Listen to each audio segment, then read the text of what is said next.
Welcome back, and you're watching Read India Celebration 2021 International in association with Republic Media Network. India can proudly claim to have one of the oldest civilizations in the world. It has always had a strong leaning towards the tradition of science, medicine, and technology. Ancient India was a land of scientists and scholars. Research has now shown that from manufacturing the best steel in the world to teaching the world to count, ancient India actively contributed to the field of science and technologies centuries before the establishment of modern laboratories. Many theories and techniques discovered by the ancient Indians have created and strengthened the foundations of modern science and technology.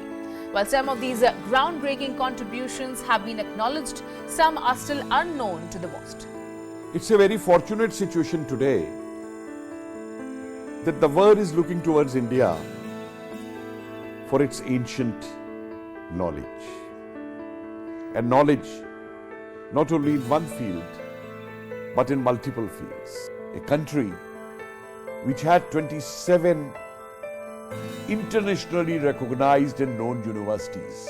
A country where people from all over the world would come to attain knowledge of different aspects related to the development of human society.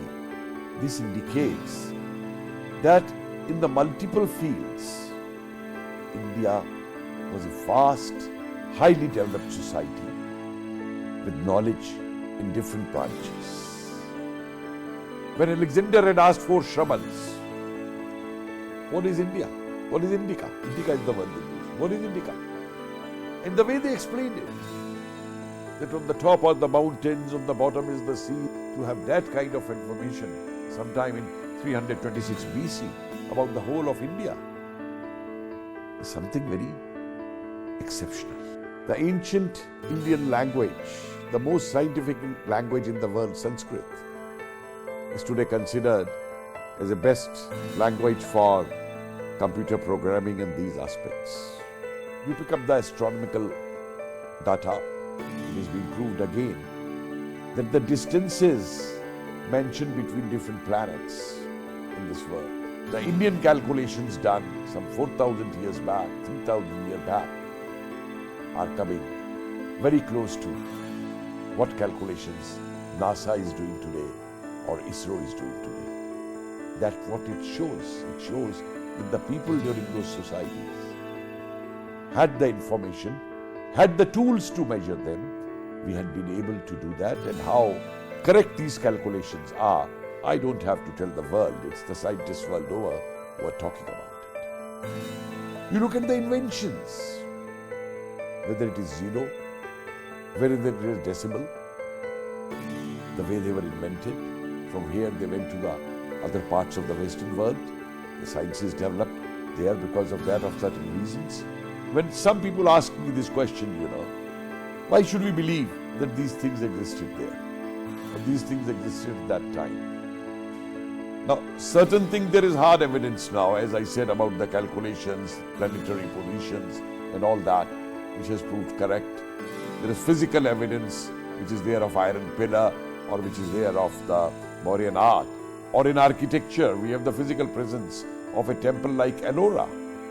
Now imagine the architect who would have designed that at a time, starting from the top of the hill with small chisels, putting a whole hill and engraving and making a whole temple complex with the finest arts within that. Even the architects of today will have dreams to make that kind of a thing. But really, I think a time has come that the younger generation, and I'm very happy that the younger generation is raising itself up from this aspect and looking into, as the book was titled by A.L. Basham, Australian professor, The Wonder That Was India. And I wish that it doesn't remain that the wonder that was India, it becomes a wonder again, that the wonder which is India today. This constant need for discovery was a major inspiration in ancient India, which led to astonishing contributions. The hunger to learn can only stem from constant information gathering. Reading quenches this hunger.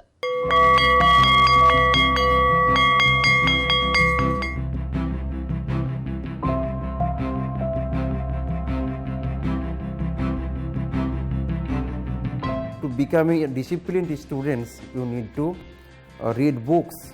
Apart from your syllabus book, you need to explore your knowledge. You need to read different kinds of books. Reading is very much important in our life. To bring peace in your mind, reading is one of the important things. Even you see an author, how much dedication, how much time they are giving to write a book. You see their times, their efforts are there. So we need to learn, we need to explore, as I believe. And not only that, nowadays we are speaking about, because technology is so advanced nowadays. Nowadays we are speaking about holistic development of a children. For that, book is one of our good friend. So this book, it also can help us to bring the holistic development also. And not only that, whatever you are reading in your book, if you can realize, if the book is good, if the contents are good, if you are getting some inspiration from this book, if you can try to realize and if you can try to implement those things in your real life, you will get the maximum benefit. So we need to bring back the capacity, the habit to read book, and it should start from the beginner, that is from the student's life. We need to encourage our students to read books. To bring habit of book reading, you need to build a discipline, okay, and the concentration, and these things you need to bring. The discipline is the most important thing. Like you say, I can give you an example.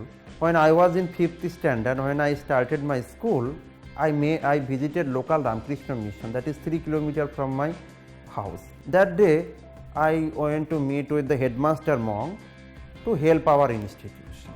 But you see, interestingly, he gave me a book of Swami Vivekananda and advised me to read that book at least for 5 minutes in a day.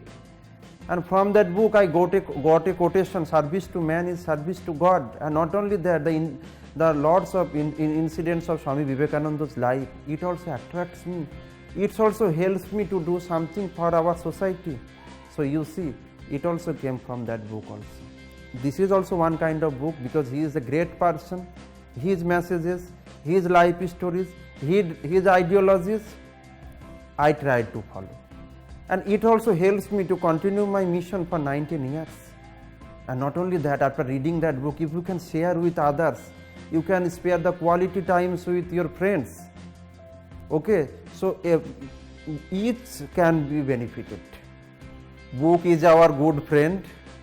Okay, you read, you also inspired to read others. So this is my message to our younger generation, and follow your passion with patience.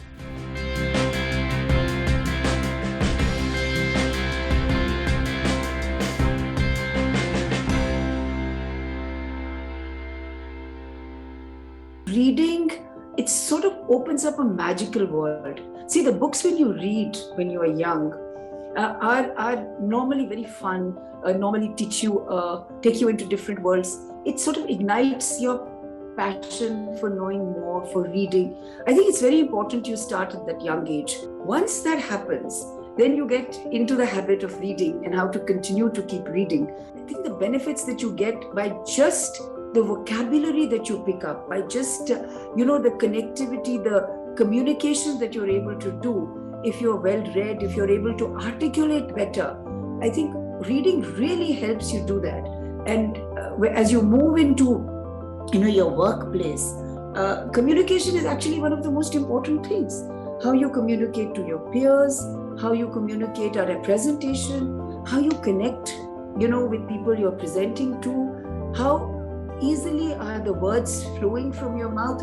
I'm not talking about, great flowery vocabulary, but just simple ways of, touching base through simple language, I think is so important. When you're reading, of course, you're reading, and normally if there is something that you're discussing, there is an end to it. There's a logic to it. You're able to understand that. So you're giving yourself time. In the real life, when a similar thing like that happens, you're going to do the same thing. You're going to let the other person have a different point of view, and based on what then your cognitive faculties tell you, what your young mind tells you. You're able to actually distinguish and accept ideas, whether they're your ideas or not. I think that makes a big difference. Reading helps you do that, because when you're reading a book, you're not in an argumentative state. You're reading something, somebody said it, you may not agree with it, you're not going to be discussing it. But so you give it time, you read the whole thing, and maybe at the end of it, you see the rationale, you see the reasoning. And I think that helps, and it really helps when you're part of a team, because if you have to be part of a team and you have to be successful, you have to make sure that you give everybody their time to be able to voice their views.